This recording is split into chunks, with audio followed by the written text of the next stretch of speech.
¿Qué entienden por trastornos cognitivos? A ver.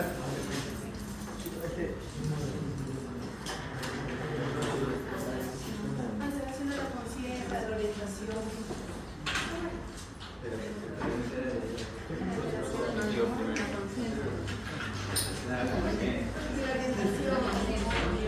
¿Qué más?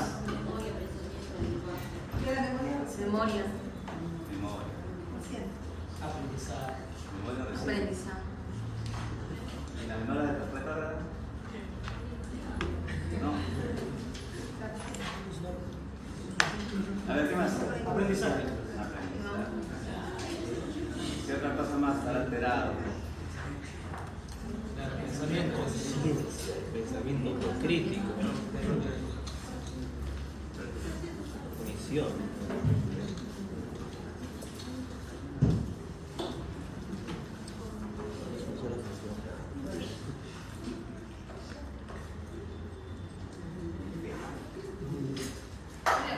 No sé quién será ahí en el sanitario.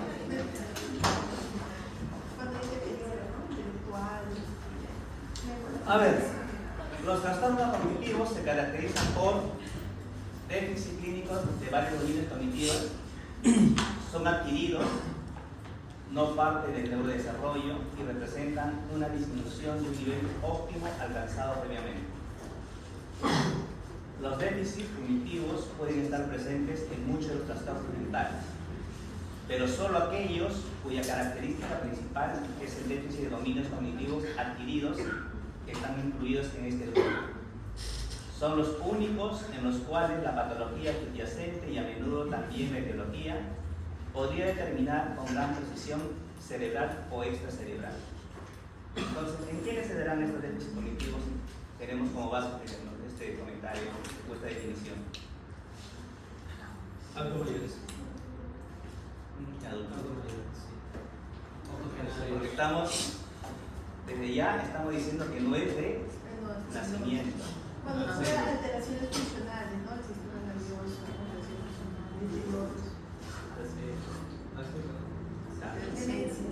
Son las enfermedades mayormente pues, de los adultos mayores, frecuentemente. Porque el Alzheimer no necesariamente es una enfermedad del adulto mayor, si acaso. Hay jóvenes que comienzan con Alzheimer, 45, 50. ¿No? La mayor frecuencia sí es en los adultos mayores. Pero hay excepciones, como toda enfermedad, que se pueden dar pues, en jóvenes, que es un deterioro bastante rápido cuando es el Alzheimer. En la demencia, el deterioro es bastante lento, esa es la diferencia. Entonces,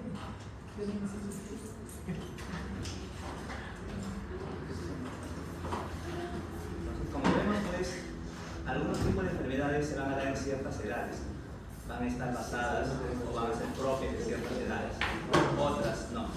En este caso, pues, estamos viendo que se va a desarrollar en una determinada etapa de edad de vida.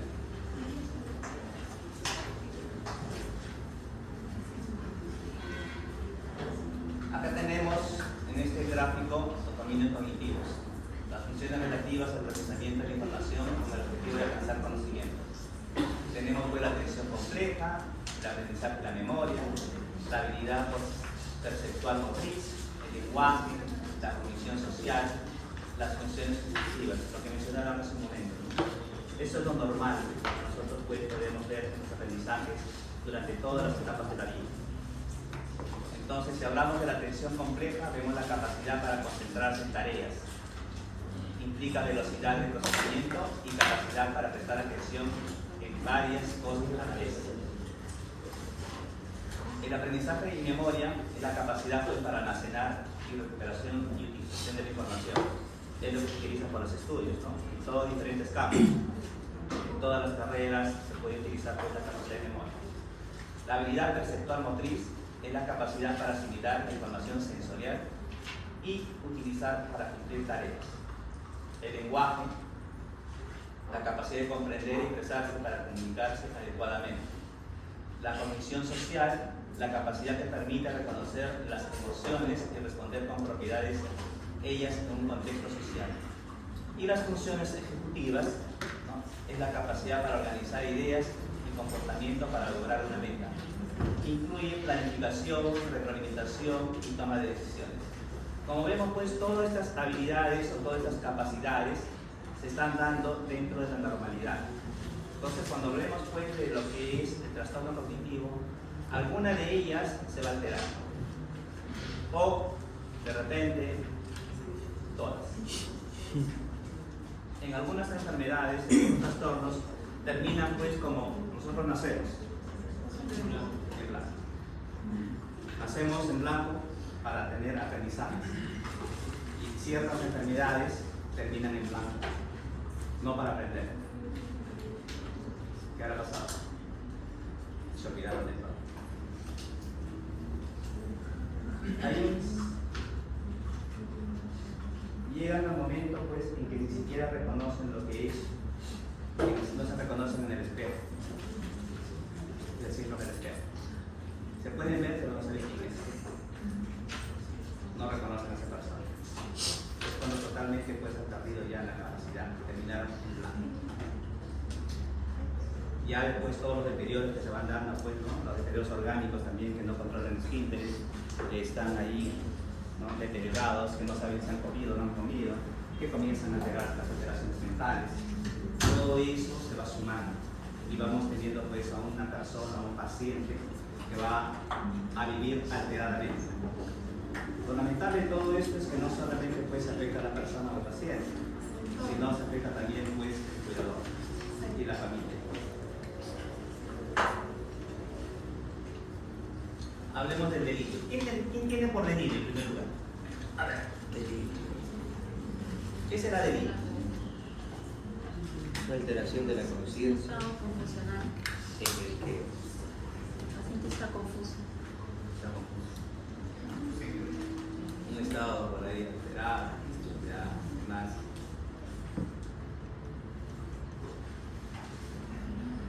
¿Algo más? Idea fuera de la realidad.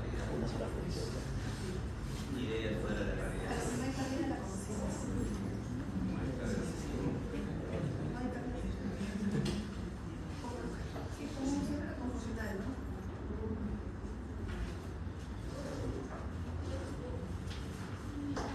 ¿Qué más? ¿Algo más?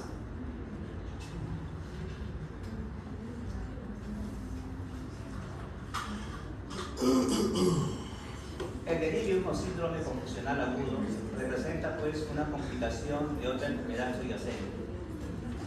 Las características principales que puede presentar el delirio es la alteración de la conciencia, atención, percepción o cognición. Se desarrolla de manera aguda o subaguda.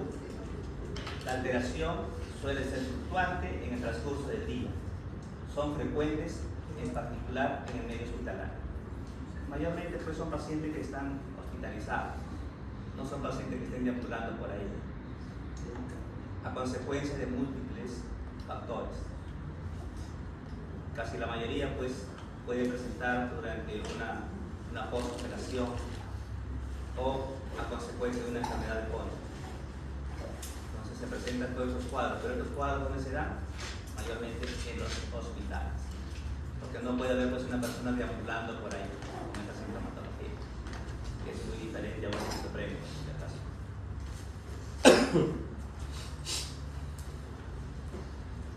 Tenemos la consecuencia fisiológica directa de una afección médica, tenemos la incapacidad del cerebro para responder eficazmente a un daño cerebral y la desregulación de varios neurotransmisores.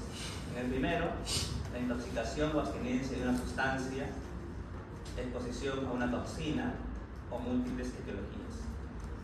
En el segundo, tenemos neuroquímico, metabólico, neurotransmisores y más que anatómico, un daño encefálico por múltiples cosas.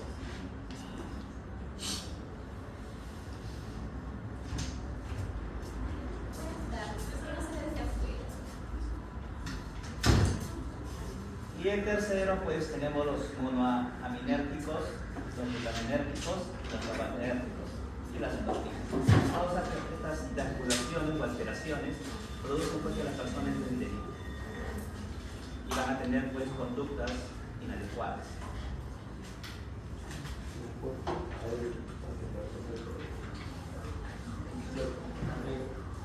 Es preciso una evaluación en dos tiempos para evaluación.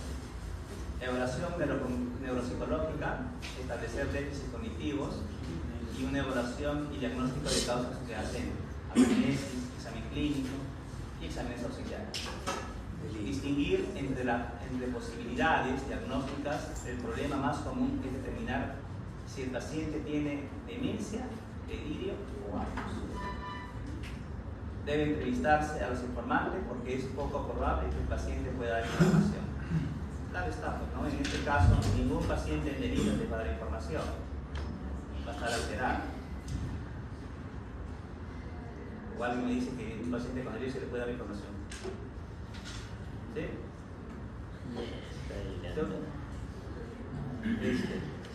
¿Te puede dar información o no?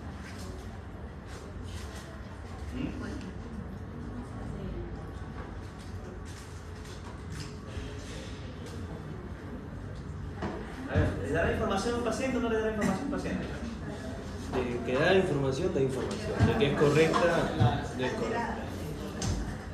A ver, ¿qué información te puede dar? ¿Altera? Dime qué información te puede dar. Si me dice que te puede dar información, te puede dar información. A ver, dime qué información te puede dar un paciente con delirio. Es presidente del Vaticano. No inventes.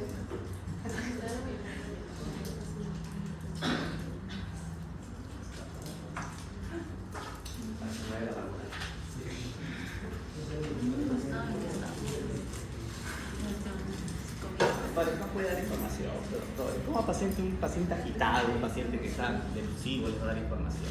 ¿Dónde han visto eso?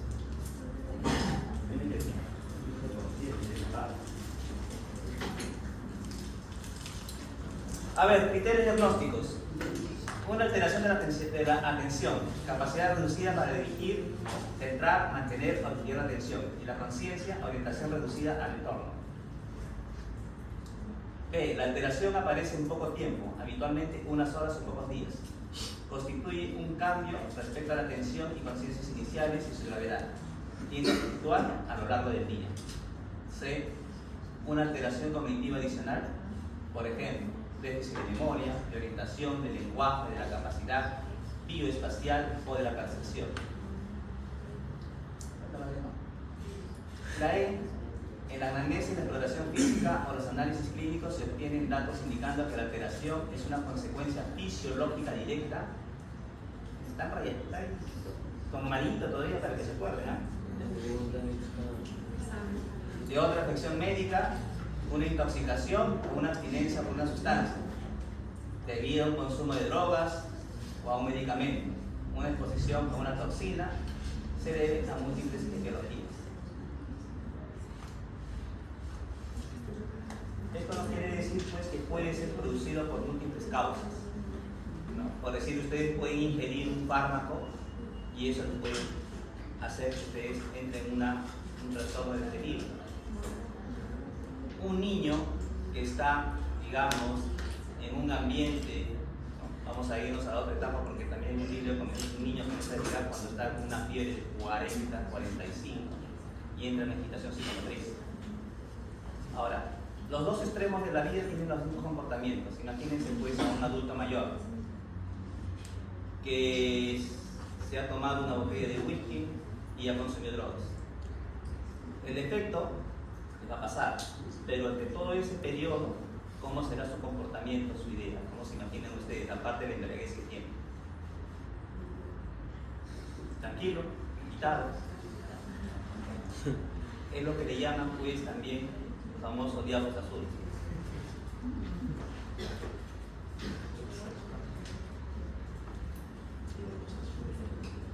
¿Han escuchado ese término o no? Sí. Bien, aquí.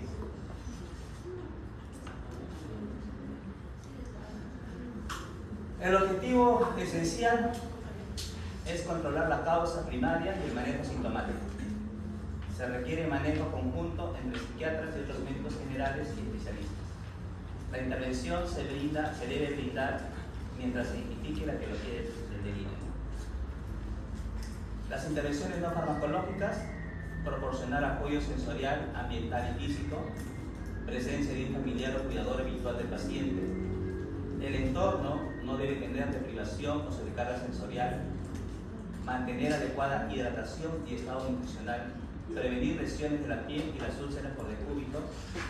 Restricciones físicas solo utilizar como último recurso en caso de una agitación severa. ¿Saben a qué se refieren con restricciones físicas? ¿Tienen una idea?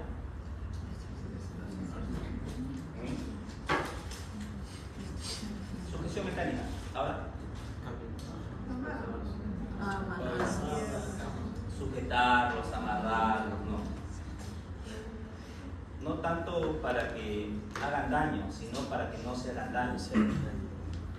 Pero también tiene, pues, hay un modo y un criterio para hacer la sujeción mecánica. ¿Por qué? Porque cuando se hace inadecuadamente puede producir la muerte. Cuando hay una sujeción inadecuada y comienzan a apretar el tórax demasiado, ¿por qué? Porque en algunas clínicas ha pasado esto. Por evitar que el paciente se vaya a golpear o se caiga en una agitación psicomotriz, utilizan las sábanas muy apretadas. Eso a un adulto mayor lo comienza a asfixiar y mayormente pues terminan muriéndose. Por eso cuando uno hace una sujeción mecánica no se hace hasta acá, se hace a 3/4 para abajo y tiene que entrar una mano debajo de la manta que se utiliza. Igual cuando hace sujeción mecánica en los miembros superiores tienen que entrar 2 dedos así, moviéndolos, tienen que estar libres. ¿Por qué? Porque si no también comienzan a tener problemas, ya sea en los miembros inferiores o los miembros superiores. La sujeción mecánica solamente se hace cuando es muy necesario, si no, no tiene por qué. Lamentablemente a veces se utilizan pues las enfermeras porque los pacientes no los molesten en las noches, los sujetan. Pero si no hay esa indicación en la historia clínica, indicación por el médico y el paciente, pasa algo, automáticamente la responsable es la enfermera.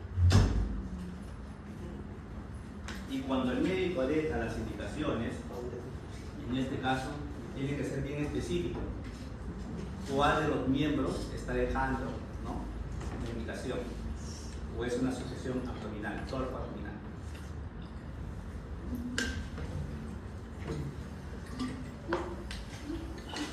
En cuanto a las intervenciones farmacológicas, para casos con agitación severa, poniendo en riesgo su propia seguridad o la de los demás.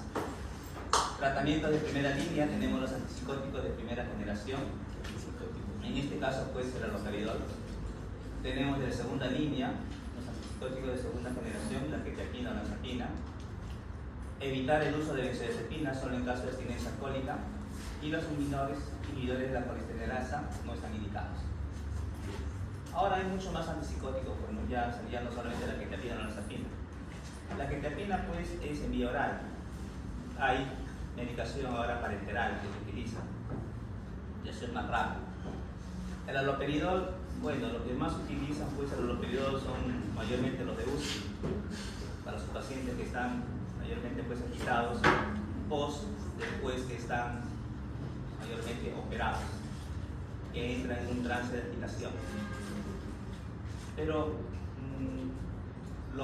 la idea no es pues usar pastillas. Olanzapina, acá en el Perú es muy poco.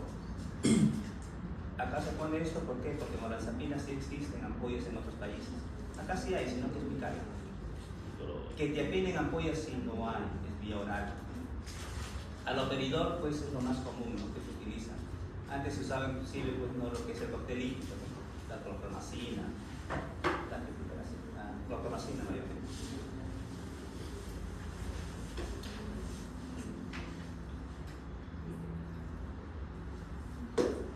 Vamos a hablar de trastorno de lo cognitivo mayor, en este caso sí la demencia. A ver, ¿qué les refleja, qué les motiva esa ilustración? El olvido. Haciendo la teletransferencia.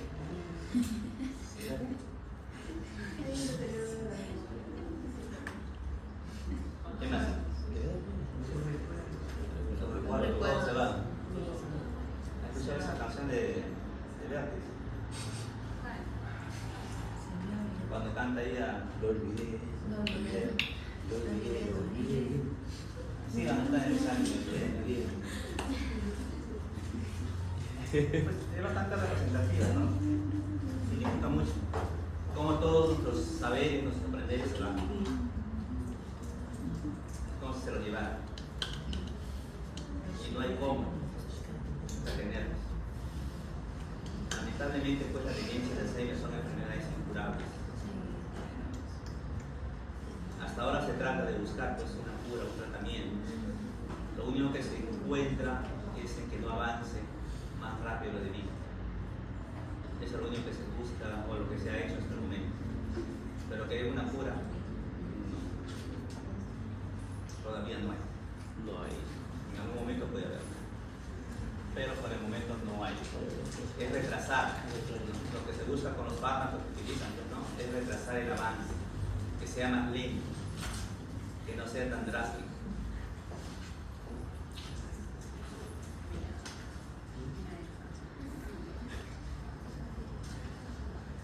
Tenemos grupos de trastornos caracterizados por déficit cognitivo, progresivo, persistentes y plurietiológicos. ¿No? Principal causa de discapacidad de adultos mayores, según el DSM-5, introduce el concepto de trastorno neurocognitivo mayor, el CIE-10, el CIE-11, mantiene el término de demencia.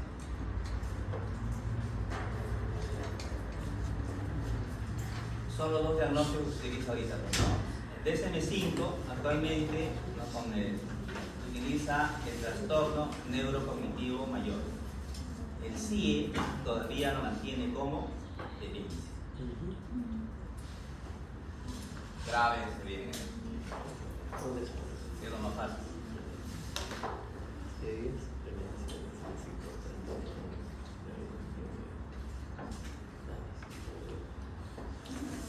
Entre ellos tenemos pues los factores genéticos y los neuroquímicos.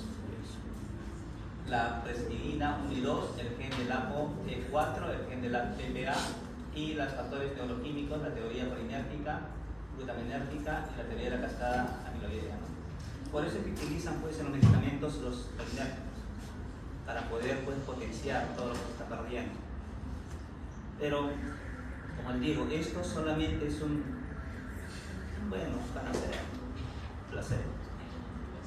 ¿Por qué? Porque realmente no dejan. Por eso es que se utiliza siempre los ejercicios que, como vamos a ver acá, que son un poquito más eficaces dependiendo de la edad de la vida. ¿Qué tanto? Porque hay personas pues, que llegan a una etapa en que ya ni siquiera quieren hacer eso.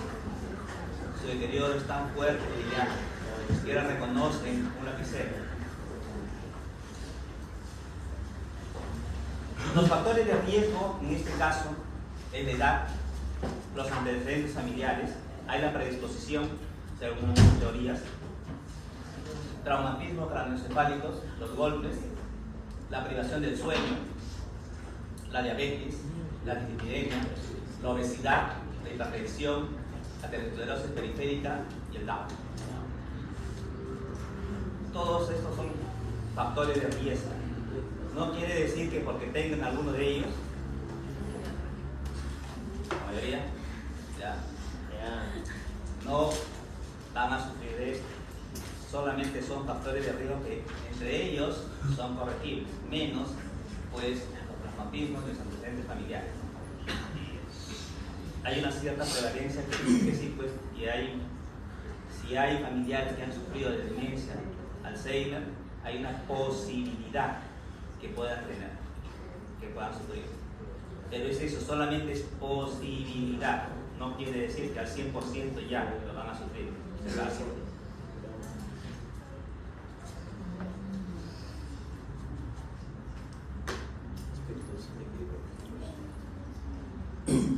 Alrededor del 20% de las personas mayores de 65 años cumplen los criterios de principales trastornos neurocognitivos mayores, la demencia.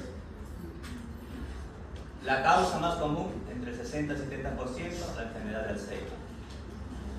Después sigue demencia vascular en 10 al 20% y otros 10% por ahí. La prevalencia aumenta con la edad a una tasa de mayor o igual al 20% para pacientes mayores de 85 años. Importante impacto económico y social, ya que estas personas a menudo requieren un cuidador por el resto de sus vidas. Lamentablemente es así, pues no, toda su vida ya son unas personas dependientes, porque no se valen por sí mismos, ni siquiera para comer. Como les digo, esta persona puede haber comido hace 10 minutos y comienza a decir o a pedir comida otra vez. O comienza a gritar, no me dan de comer. Que es lo que pasa mayormente pues, en algunas casas, ¿no? Tienen el abuelito, llega a la visita y comienza a gritar acá, nadie me da de comer, me quieren matar. Ya ha comido hace media hora.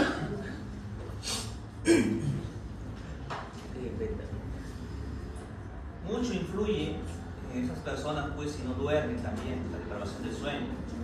Por eso es muy importante el sueño, el dormir.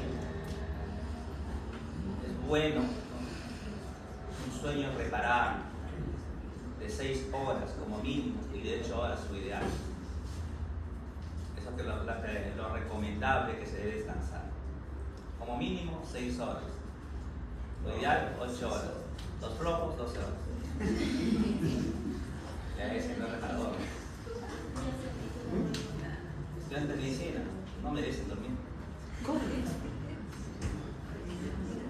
Todo rico. Cuadro clínico y analítico. Su evolución temporal es lenta en semanas o en meses. El curso usualmente es crónico y progresivo.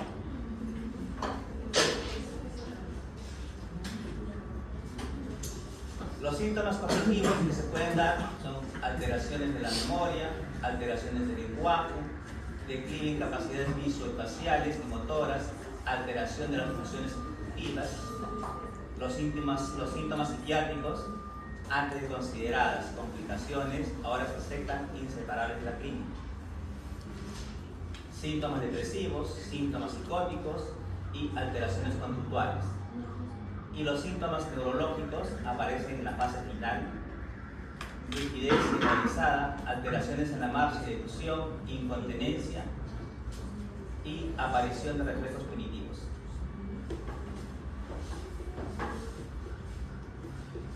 Cuando hablamos de síntomas psiquiátricos, pues, dentro de los síntomas psicóticos, ¿qué piensan ustedes que se puedan presentar? Alucinaciones. A ver, acá está: síntomas psicóticos, alteraciones conductuales y síntomas depresivos. ¿Por qué habrá síntomas depresivos? El estado de ánimo que eran personas sociales se vuelven retraídas, apáticas, labios en los sentimientos. No puede haber esta situación de depresión, dependencia económica de los hijos, de la responsabilidad, dependencia para sus actividades diarias. ¿Qué más? ¿Por qué un adulto mayor se deprime? Porque no se puede hacer. No se siente muy triste. Sentimiento de debilidad. Anedonia y tristeza. Anedonia y tristeza. Sí, depresión ya. Depresión ya. Decisiones que toman en la vida.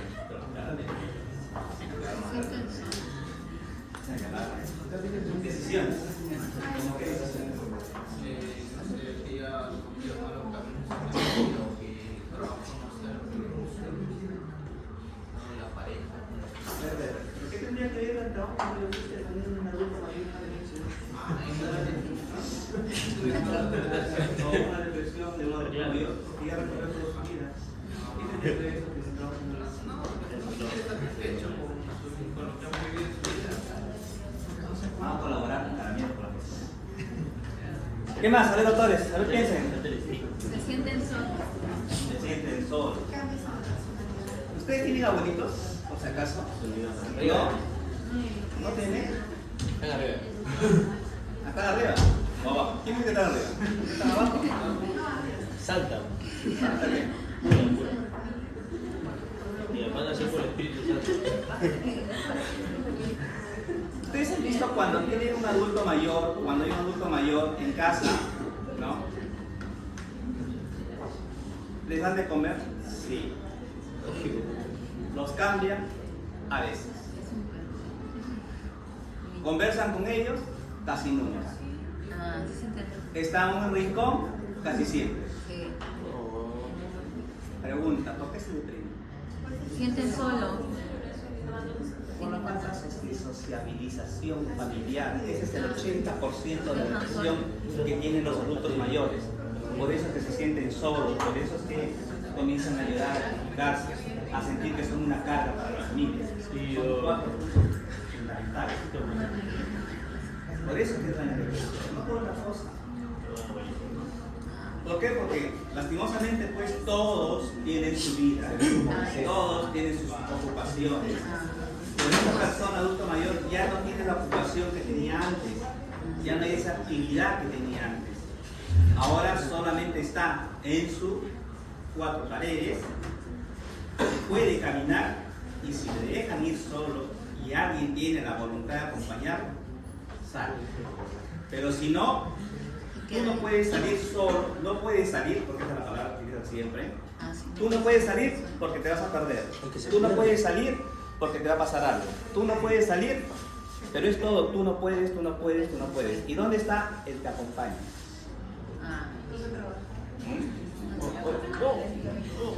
Vale. Esa es la respuesta en el 80%. Tengo Por que eso trabajar. se contrata para que acompañe. Ir a trabajar. Pero puedas, ¿no? Ese es el 10% de las personas que hacen. El otro 70% están ahí en lo que son. Un mueble más en la casa. Por eso es que sufre esto. Depresión. ¿Cuáles serán los síntomas psicóticos que presentan los pacientes adultos mayores? ¿Cuál será ese tipo de pensamiento que ustedes creen que se les viene a la cabeza? Delusivos, alucinaciones, como cuál, doctora? Auditivas, ¿no? El vecino me quiere robar, algo así, ¿no? También los abuelitos, o sea, que están hablando, ya que llaman a otro plata, hay que pagar la luz, ¿no? Están pensando que tienen que ahorrar. Mayormente pues son las alucinaciones que prevalecen en ellos. Las ideas delusivas de daño, que le quieren hacer daño, Se confunde que con otra están persona. robando. Como su deterioro cognitivo se está deteriorando, entonces ya no ubican sus cosas personales, ya no ven. Si ustedes mueven un mueble que está acostumbrado a tenerlo en el lado derecho y solamente lo mueven un poco más allá, a 1 metro, comienza a decir me han robado. ¿Así? Y las personas pues que están acostumbradas, las que salen mayormente a las 4 o 5 de la mañana, son esas personas pues, que están acostumbradas a cobrar. Que han cobrado de repente el día anterior cuando lo hacían unas largas horas en los bancos. Cobraron hoy día y tienen esa ilusión, ese pensamiento que no he cobrado. Así que exigen y quieren que los familiares lo lleven a cobrar otra vez al banco. La pérdida de trabajo o la jubilación, si las personas no están, digamos, no se preparan para eso, también comienzan a tener sus deterioros cognitivos. ¿Por qué? Porque se vuelve toda una rutina. Entonces, es muy importante pues que las personas vayan viendo, ¿no? Al momento de su jubilación, qué otra actividad pueden hacer. Tampoco no es el abuso que lo usen de niñeros, porque eso es lo que mayormente terminan a veces los abuelitos, como niñeros.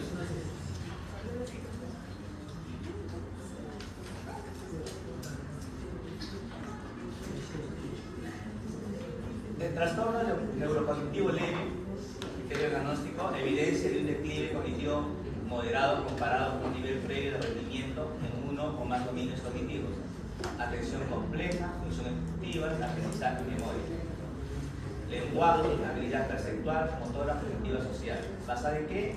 En preocupación, en el propio individuo, en un informante que le conoce o en el clínico, porque ha habido un declive significativo en una función cognitiva y un deterioro moderado del rendimiento cognitivo, preferentemente documentado por un test neuropsicológico estandarizado o en su defecto por otra evaluación clínica cuantitativa. Y ya lo vamos a ver.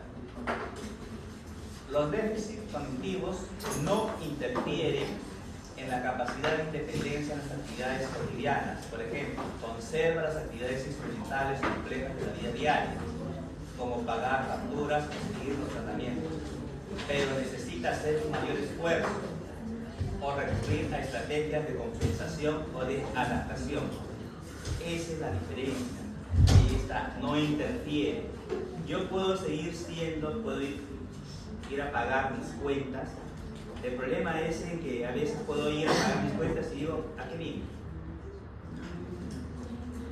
Y después hago, digamos, un recordatorio. Sí, voy a pagar esto. Ese es un deterioro cognitivo leve. Los déficits cognitivos no ocurren exclusivamente en el contexto de un delirio. Los déficits cognitivos no se explican mejor por otros trastornos mentales. Por ejemplo, trastorno depresivo mayor o esquizofrenia.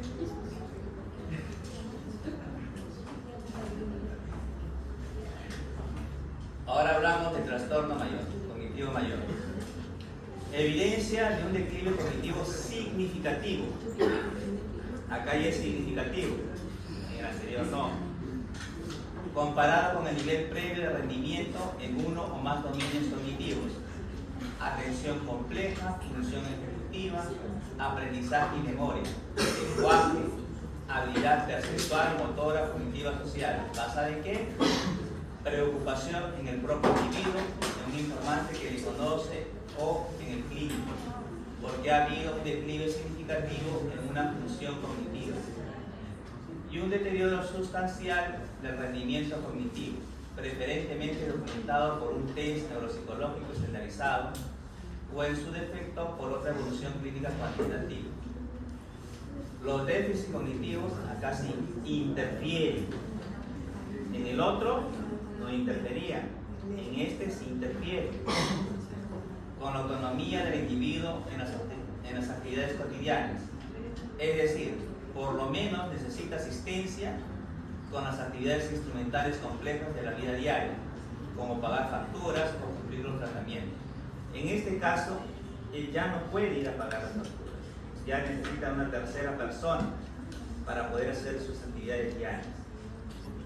En el otro, sí, todavía usaba pues sus recuerdos que tenía y asociaba, entonces sí podía ir.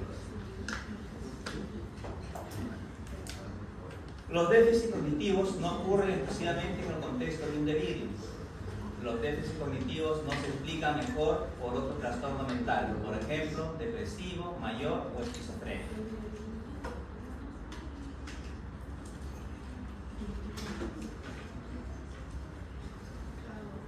Factores de riesgo. Tenemos los corticales, los subcorticales y los mixtos. Entre ellos tenemos el temporoparietal y el frontotemporal, que nos puede dar amnesia fácil, aprasia y agnosia. En el frontotemporal, alteración conductual, alteración del lenguaje. En el subcortical veremos pues que está la enfermedad de Parkinson y la Huntington. En ellas, en la primera, la lentitud de los procesos de pensamiento, y para ambos la alteración de las respuestas motoras. Y en la enfermedad de Huntington tenemos la depresión y la apatía, lo que mayormente se ve a nivel de psiquiatría. Y en las mixtas podemos tener pues la vascular, la demencia por cuerpo de Lewy, las demencias tóxicas, infecciosas, metabólicas y postraumáticas.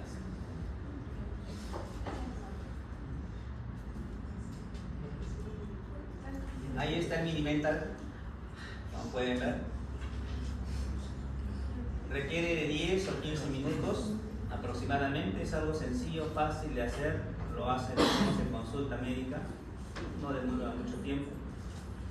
Se usa para detectar y evaluar la proyección de deterioro cognitivo, uso amplio tanto en el campo clínico como investigación, sensibilidad 89.9% y especificidad 75.1%. Punto de corte entre 23 y 24 sobre 30.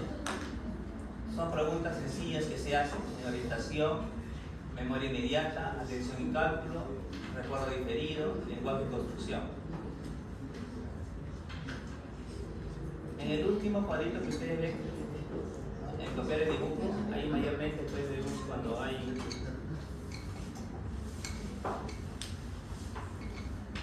políticas.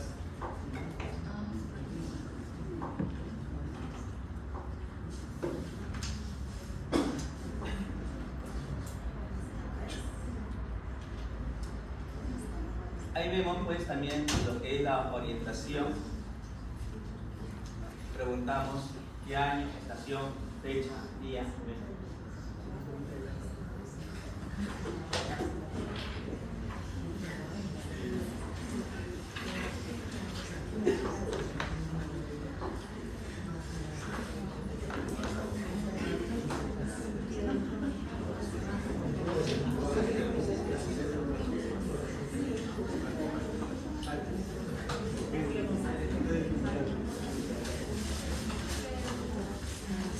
En el área, pues, como vemos, es un examen fácil, ¿no? Fácil de hacerlo, fácil de desarrollarlo. En esto podemos ver, pues las preguntas son muy sencillas, ¿no? Que lo hacemos constantemente en todos los pacientes.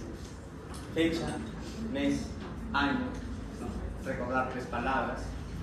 Pueden ser cualquier palabra que se les ocurra, pero que sean constantes. La repetición es básicamente eso, que les repitan las palabras después de 3 minutos aproximadamente. Antes de eso se le va haciendo otra conversación. También se utiliza pues las series numéricas, las sumatorias, las restas. Lo principal siempre tenemos que ver en este punto, ¿no? En el punto de lo que es fecha, mes y año. Cuando ustedes están en consulta, cuando vayan a hacer consultas, acompañen, ¿no? ¿Qué cosa es lo que pregunta el médico mayormente? Cuando inicia la fecha, ¿cierto?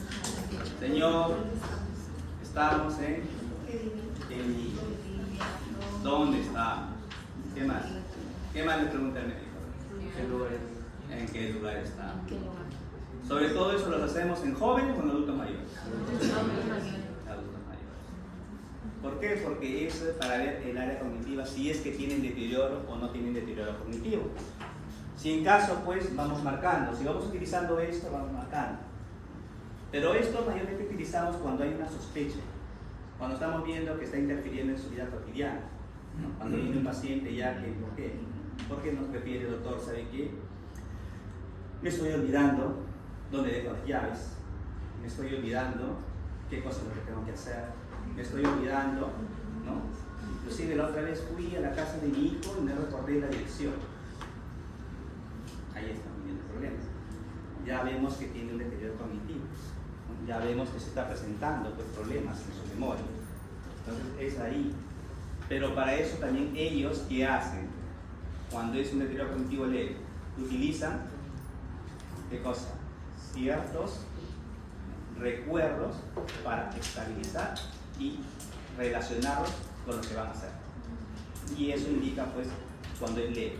Cuando dicen pues, uy, si no me acuerdo, realmente no me acuerdo, no sé dónde he dejado las llaves. Se ponen a buscar, a veces no han visto ahí en algunas personas que van y guardan su dinero y después están buscando, remueven todo lo viejo por haber, ya lo dan por perdido, pasan una semana, van a lavar su ropa, acá está. Ya pelearon con todos ya. Pero ahí está.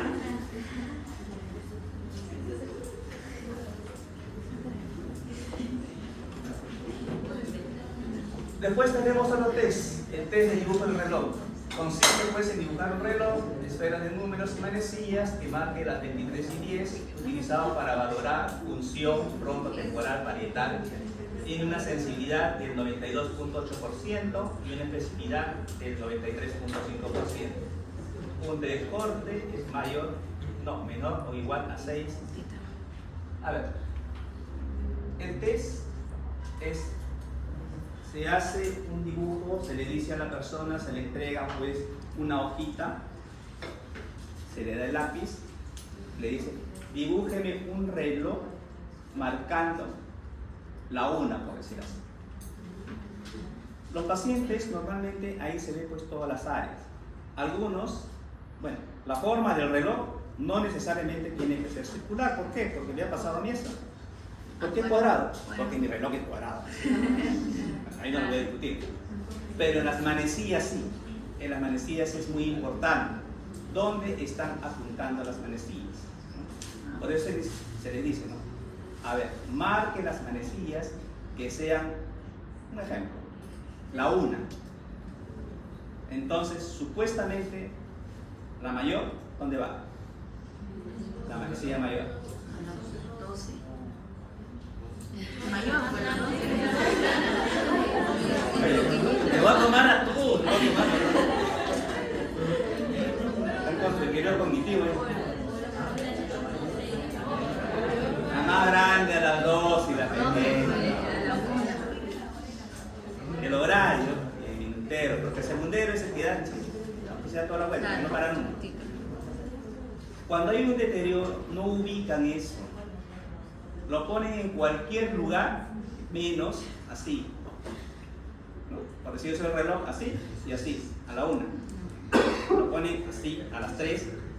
¿Por qué? Porque están desubicándose, ya están alterando su memoria en espacio, tiempo. No se comienzan a ubicar. Cuando le preguntamos también series numéricas, primero se pregunta siempre a un paciente, en primer lugar, si sabe sumar y restar. Porque si es un paciente iletrado, no le vamos a hacer esta pregunta. Entonces comenzamos pues las restas descendentes. 100, 100 menos 7, menos 7, menos 7. En números impares o impares.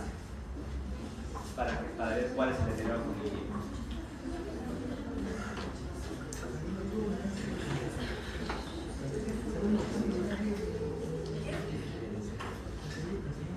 Después tenemos la valoración funcional.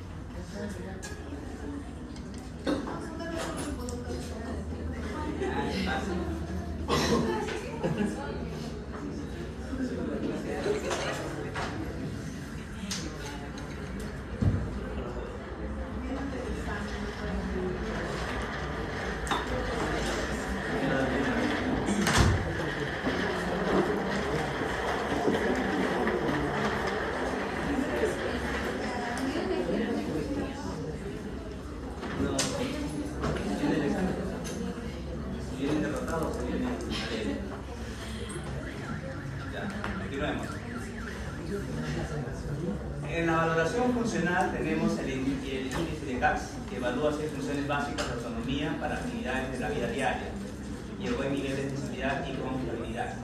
Acá vemos pues lo que es las acciones funcionales diarias, ¿no? Lo que hacen diariamente.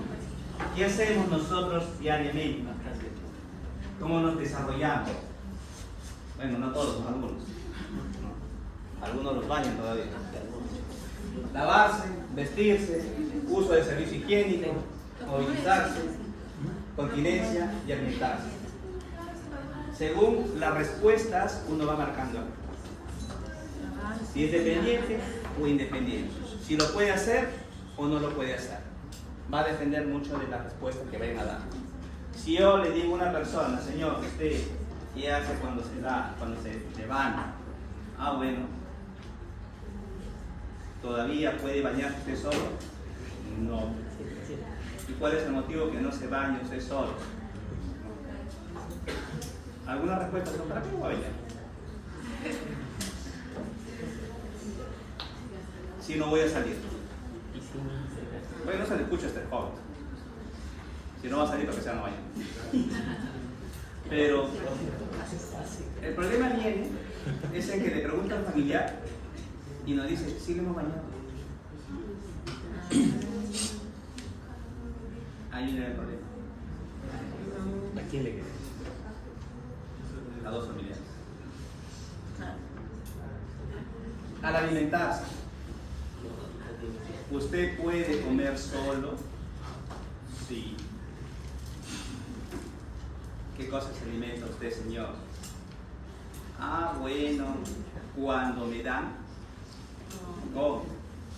Cuando no me dan, no como. ¿Y cuándo fue la vez? La última vez que ha comido. Estoy por si acaso en consulta de el mediodía. Ah, anoche.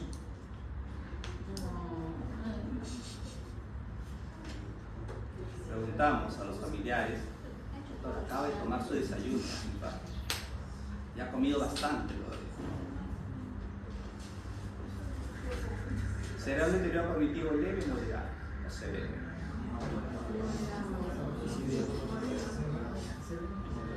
¿Está interfiriendo en su vida cotidiana o no? Sí. Entonces, ¿qué cosa es?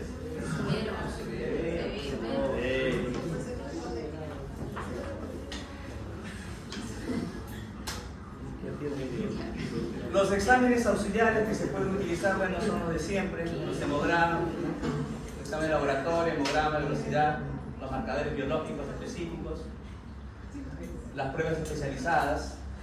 En este caso, pues, la tomografía, la resonancia, la gamografía. En este caso viene el SPECT cerebral. En casos especiales, niveles séricos de cobre, cuando se sospecha de alguna intoxicación también, porque puede haber por intoxicaciones. Hay pacientes, pues, que son trabajadores mineros y son, pues, digamos que sufren una intoxicación por plomo, cobre, zinc, metales pesados, y que llegan a la consulta. Cuando son cuando presentan intoxicación por plomo, vienen con todas las encías, ustedes revisan las encías, todas amoratadas, ya casi oscuras.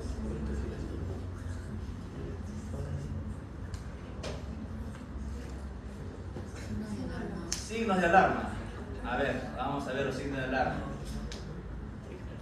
Entre los signos de alarma podemos ver, pues, las pérdidas de memoria que afectan a las capacidades de trabajo, citas, nombres, números telefónicos. Ya tenemos esos olvidos, ya comenzamos a olvidarnos, ¿no? Que teníamos una cita de trabajo, ¿no? Comenzamos a olvidarnos, ¿no? De lo que es los nombres. En este caso también comenzamos a olvidarnos de los familiares, los nombres de los familiares. No sé nada. Dificultades para realizar tareas familiares, problemas para preparar la comida, mayormente pues con las mujeres. Que cocinan, mayormente, no digo que siempre, mayormente. Ahí se habla, ¿no? Ahí no le digo expresión. Mayormente, porque mayormente van y compran su comida, ¿no? En pandemia salimos todos. En pandemia salieron ¿cómo? No lo sé lo que salieron. Después tenemos problemas de lenguaje. Tenemos la desorientación en el tiempo. Esto es muy importante, doctores.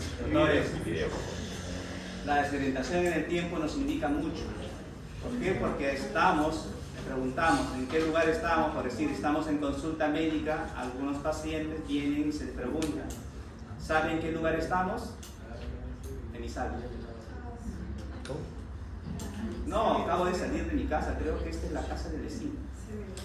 La he venido a visitar.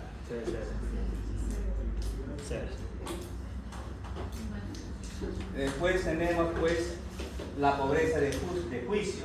El paciente se viste con ropa inapropiada. Se pone el pantalón, luego encima se pone la blusa. ¿Vas? Esas pasa a los normales, según dice que son normales. Super baja eso. Problema del pensamiento abstracto. Se olvida del significado del dinero. Aparecen problemas de oración, de semejanza y de comprensión de refranes. Uno le dice refranes simples y no los saben interpretar. No en todos, ¿ah? Hay personas que no escuchan refranes o no han escuchado refranes, por eso se le pregunta si han escuchado los refranes en primer lugar. Porque hay personas que uno le dice, pues, ¿para usted qué significa? Pues no, más vale pájaro hermano que sienta volando. Pues nunca he escuchado eso, ser un pájaro pues está volando. Nunca lo he escuchado, no hay una interpretación. Pero si lo han escuchado, tienen una idea, entonces su memoria retrógrada comienza a actuar. Pero si no lo he escuchado, no, pues no va a tener ninguna razón. Cambios en el humor y en la conducta. Los pacientes comienzan, pues, a ponerse un poco tolerantes, irritables, se molestan con facilidad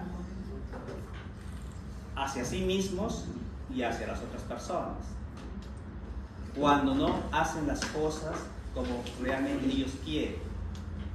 A veces el adulto mayor puede decir, pues no, tráeme un vaso con agua. Y uno le trae su vaso con agua.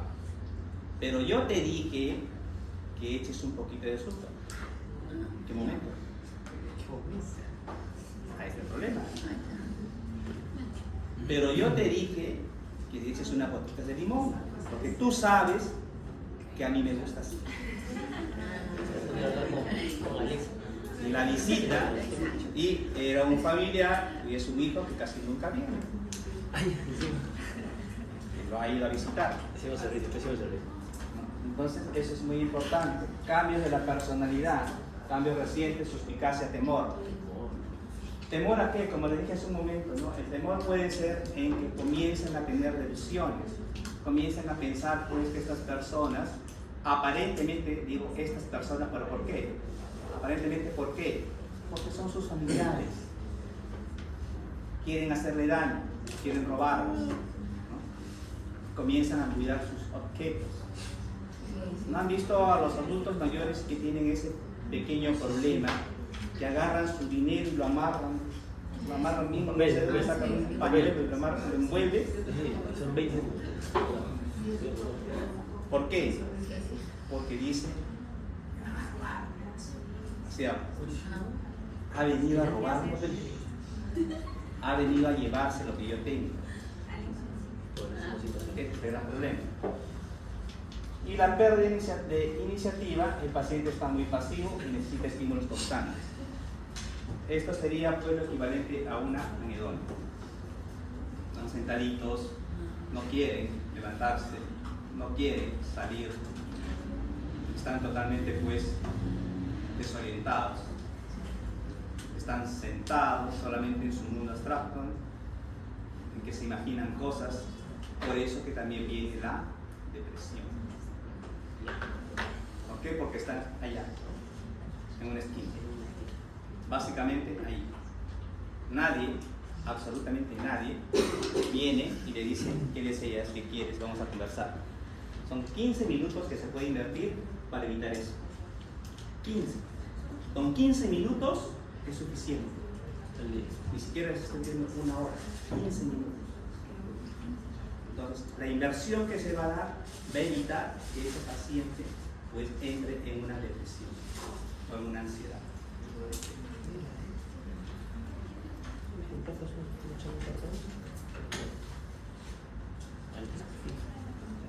Tiempo estimado desde el comienzo de la enfermedad hasta la muerte de 7 a 10 años.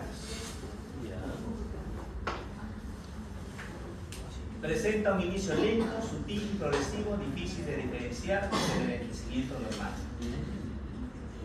Las sospechas del problema se dan por alteraciones frecuentes de la memoria percibida por la familia cercana o a veces por alguien que hace tiempo no ve al paciente, quien detecta algo raro. Tras los fallos de la memoria vienen otras alteraciones cognitivas: lenguaje, orientación temporal, razonamiento. Las familias se acostumbran tanto a las actitudes o a los comportamientos del paciente que no los toman como algo, una alteración. Ya lo ven como algo normal. Al igual que les mencioné, pues, ¿no? Familias coalitas en algún momento, todavía no tiene nombre las familias, pero es su costumbre. Ya dicen, no, es así normal, siempre ha sido así. No están notando el deterioro que tienen constantemente. ¿Que es un deterioro constante? Sí. ¿Se detiene? No. ¿Se pueden entecer? Sí. Pero no es que se detenga. El avance es más lento, pero se sigue dando. Los fármacos tratan de ¿qué? De hacer que ese avance no sea a pasos agigantados. Nada más. No es curativo. Entonces, lo que se busca en estos pacientes es que no avance tan rápido. Esa es la idea.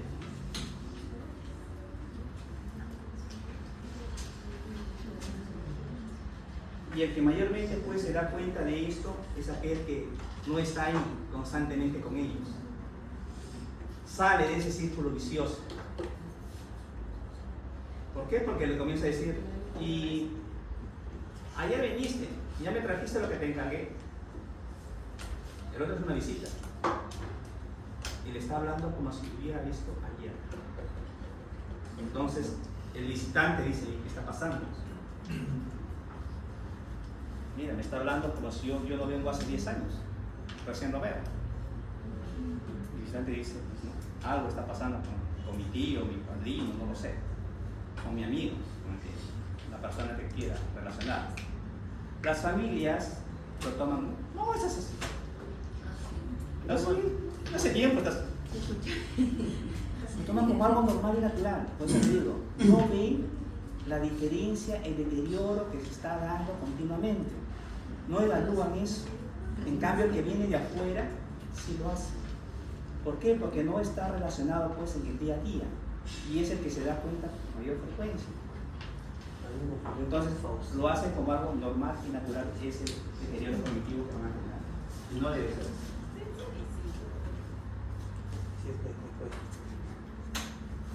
Tratamiento.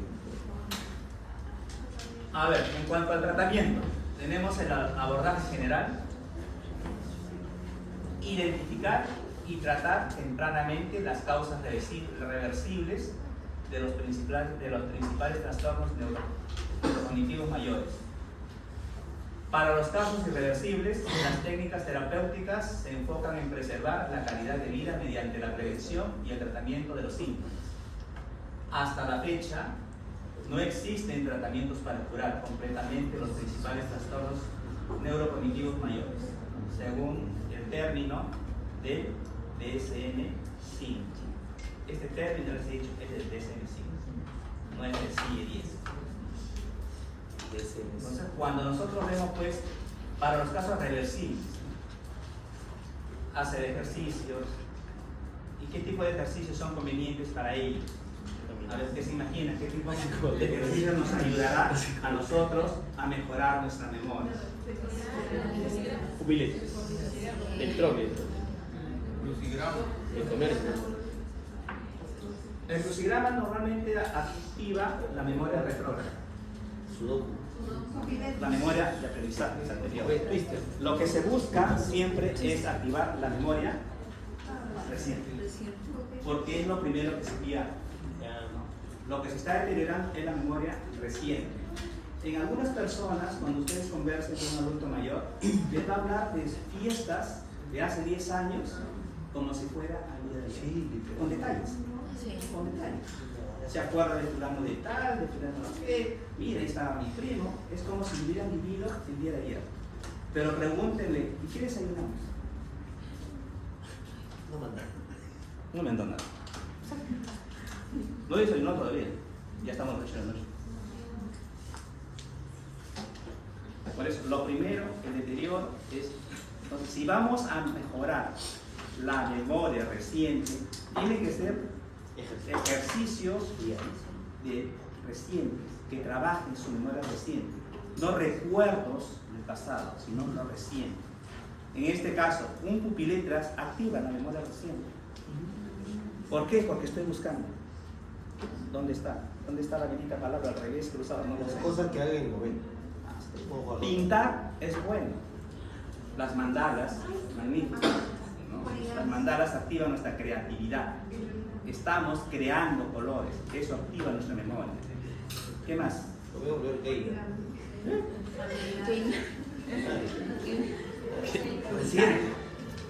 Puedo. Nosotros también está dentro de psiquiatría y dice que es uno de los protectores de vitamina C. Un montón de protectores. Son unos protectores. Pero más que protectores, pues, lo que buscamos es motivación. Las personas que leen bastante o que han leído mucho es también una buena sintomatología de protección. Nos ayuda en la memoria. La que lee, la que entiende y lee. ¿Qué más? A ver, ¿qué más? El chisme. Cosas recientes. ¿What? Ponen en la ventana. Nuestra lengua. Nuestra lengua. A ver. Estamos caramelos de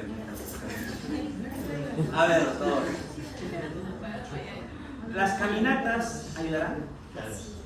Sí están viendo ahí. Bueno, eso es la malabar, mucho. Pero ahí, ¿qué está haciendo? En los malabares, ¿qué está haciendo? Hay un equilibrio, hay coordinación. Claro, que no le hagan pedir pues un adulto mayor. Es un ejemplo. Eso es bueno, que escojan el arroz, que sean útiles en la cocina, porque ahí están utilizando dos parámetros. Se van, no, van a reforzar que las personas se sientan útiles, sobre todo, que no sean una carga para la familia. Y otro, el aspecto que están buscando, arrocito por arrocito, no sea malo, que no den 10 kilos.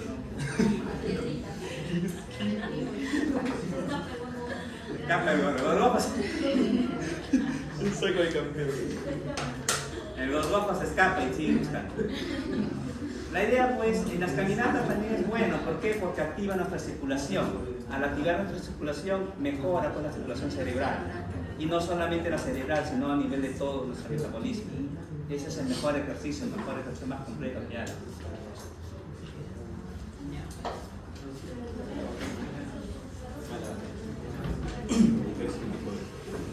Un creciente cuerpo de evidencias apoya dos factores de riesgo potencialmente modificables. Uno, menor educación, discapacidad auditiva, lesión cerebral traumática, hipertensión, consumo excesivo de alcohol, obesidad, tabaquismo, depresión, escaso contacto social, ácido sexual, inactividad física, contaminación del aire y diabetes. Todo lo que está acá, ¿será reversible o no? Sí. ¿Cómo? A ver, ¿cómo puede ser reversible? La hipertensión, ¿cómo puede ser reversible? Cambio de estilo de vida. Estilo de vida saludable. Cambio de estilo de vida. Eso es lo más fácil. Pero esto se les hace difícil a algunas personas. La obesidad también es un trastorno. No, es en el cerebro. La obesidad también es un trastorno. ¿Por qué? Porque va a traer consecuencias metabólicas. Aparte de eso, que va a tener consecuencias orgánicas. Corazón, Inflamatorio. ¿no? Respiración. Esto también es importante. Lo que decía. Escaso contacto social. Caramelito. Ese para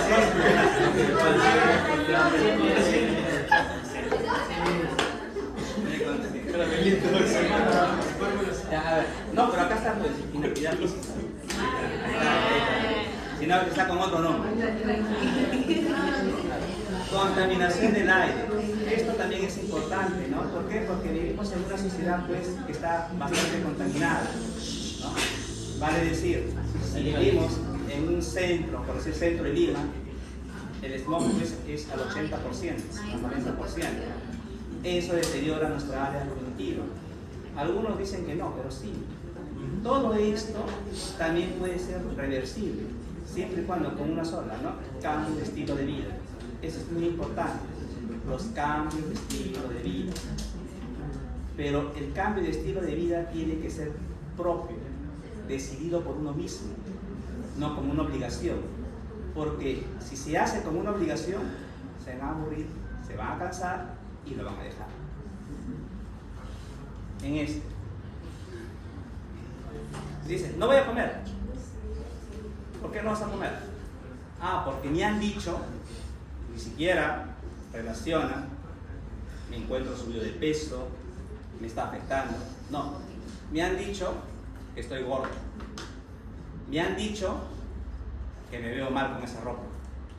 Me han dicho, todo es me han dicho, me han dicho, me han dicho.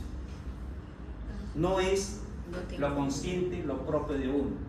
¿Cuál es el beneficio que voy a encontrar yo al bajar de peso? Cuando uno piensa de esa manera, hay voluntad. Pero ese que me han dicho, en algún momento nadie le va a decir nada, ya no, ¿para qué?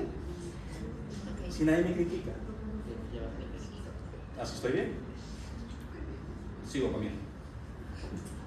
En cambio, lo otro, cuando yo pienso, yo evalúo, digo, mi bienestar, mi mejoramiento, va a cambiar mi estilo de vida. Es porque yo quiero, deseo y tengo objetivo. Esa es la gran diferencia entre me han dicho y lo que yo decido. Doctor,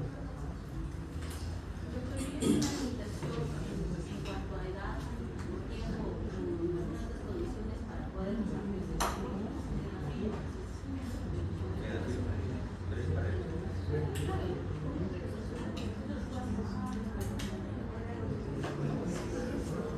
no hay contraindicación en alguna edad, digamos hasta los 80 le puedo dar ya. Siempre y cuando no tenga pues, problemas cardiológicos. El sildenafil tiene problemas cardiológicos. Aumenta la frecuencia y puede producir infarto. O tiene presión alta. Si hay presión alta, si hay problemas pues, de hipertensión en este caso, si hay problemas de, digamos, arritmia cardíaca, problemas de QT, entonces no puede utilizar. Los diabéticos son los primeros que sufren eso, el problema sexual. Por eso que utilizan.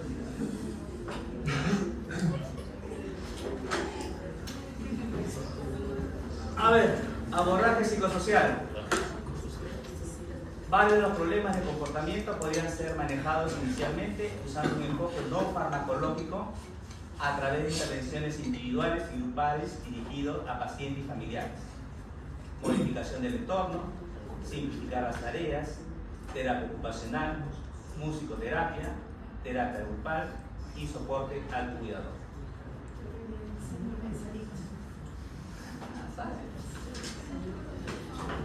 Como le digo, ¿no? Cuando hay un cuidador, normalmente se recomienda que los cuidadores de los pacientes que tienen este tipo de diagnóstico, si hay el potencial económico, que no sea un familiar, que sea un tercero. Y si lo va a haber por parte de un familiar, que sean dos personas las que se van a dedicar a cuidar, no una, dos. ¿Era part-time? ¿Mañana, tarde, noche?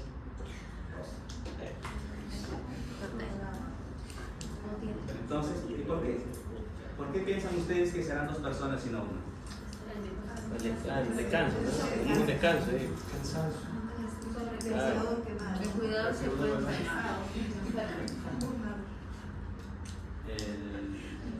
Aparte del cansancio, ¿qué más? Si hablamos de cuidadores familiares, ¿qué producirán los familiares? Estrés.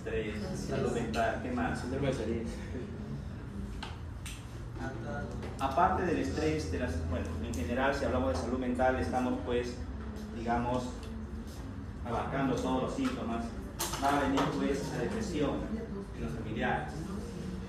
¿Por qué la depresión? Porque va a ver cómo su paciente se va deteriorando día a día. Va a ver cómo el paciente cada día va cambiando. Eso afecta al familiar. En cambio, cuando son personas que su trabajo es eso, porque es mi trabajo, es parte de él. Cuando la recomendación es si hubiera, ¿no? Por eso cuando nosotros tenemos, si usted tiene el poder adquisitivo de poder contratar a una persona, aunque sea un turno, hágalo. Pero si no lo tiene, que sean dos personas, para que usted no absorba todos esos cambios que van a haber, todo ese deterioro que va a haber. Indirectamente, esa persona después, al cabo de 2, 3, 4 años, porque el deterioro, como ustedes han visto, no es una semana, ni unos 2 días, ni 3 días, duran años, duran 7 a 10 años pueden estar así. Imagínense ver todos los días a una persona que se va poniendo como un ojo en blanco. ¿Cómo es la reacción de una persona por decir que sea su papá, que sea su mamá? Entonces la tristeza va a embargar al cuidador. Y en vez de un paciente, vamos a tener 2. Y eso es lo que tenemos que evitar.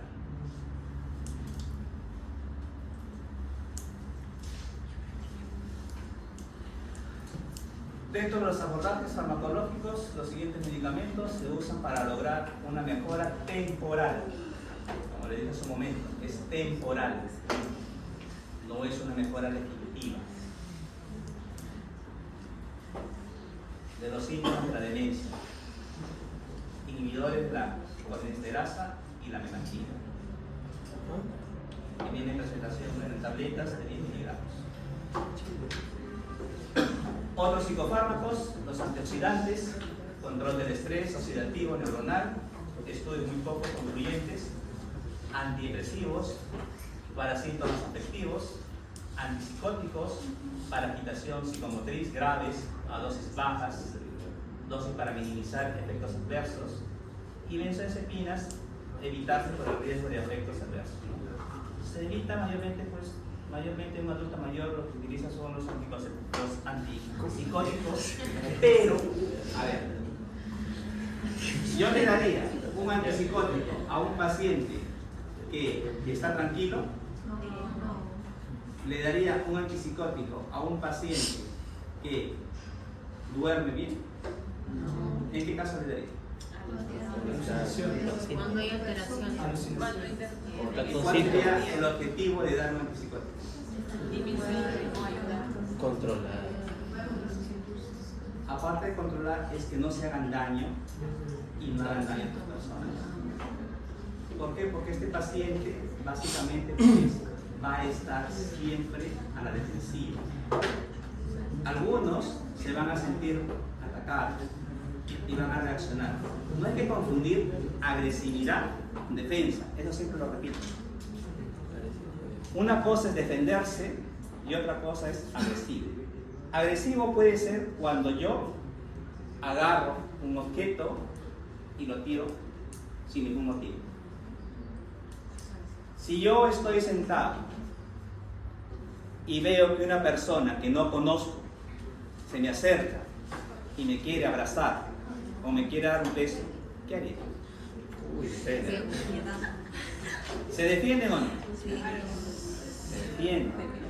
Entonces, eso es a veces lo que pasa en los familiares, confunden. Doctor, mi papá está agresivo.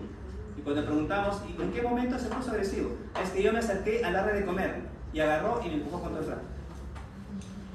No está agresivo, se está defendiendo. ¿Sí? Una de las consecuencias es eso, ¿no?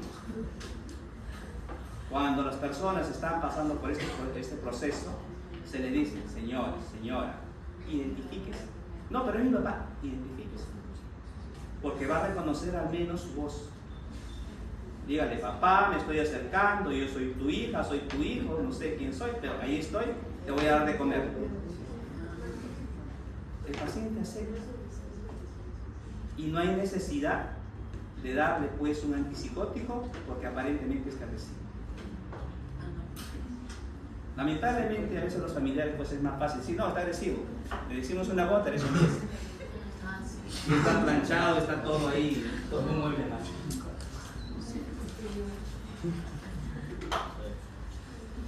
Tratamiento farmacológico. Los fármacos antiamiloides continúan siendo el foco de atención, pero actualmente no existen evidencias de eficacia ni de empeoramiento de los síntomas diarios. Existen 4 fármacos dirigidos, ¿no? Los alfa-beta. Y después de estos solo el Humumab ha conseguido aprobación por la FDA, pero te diremos que este medicamento es tan casi igual que la melanina. No es algo, solamente es evitar retrasar. Todos los fármacos casi se evitan retrasar. Hasta ahora no hay ningún medicamento pues, que sea curativo. Se desconoce el impacto a largo plazo de grandes efectos secundarios.